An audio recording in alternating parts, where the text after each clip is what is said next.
So today is part 8.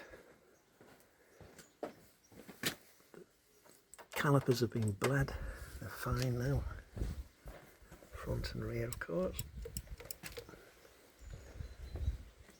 These are those coil covers. I've only got the one original, about £13 each then, if not more.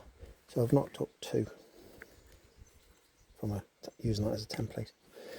What I have noticed though is there should be a rubber guard underneath that sits on top of the engine guard and fills that gap in there.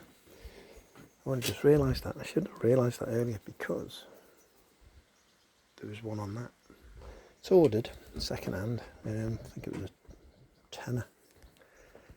Exhaust should have arrived yesterday. Didn't. Hopefully it arrives today.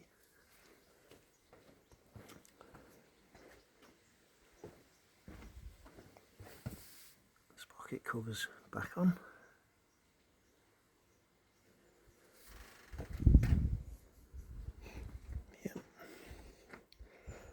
So these are the original calipers that I've just refurbished. Took them apart, just cleaned the seals and that. So that's ready for the next one, if indeed we've got time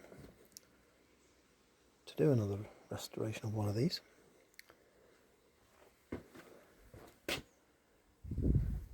They're the old forks. They come up alright, and they've not done the best job of the spraying. Need to do it again maybe. There's the old swinging arm. You saw the condition of it last time. That's come up alright, that indeed. So it looks loads better with the plastic on, doesn't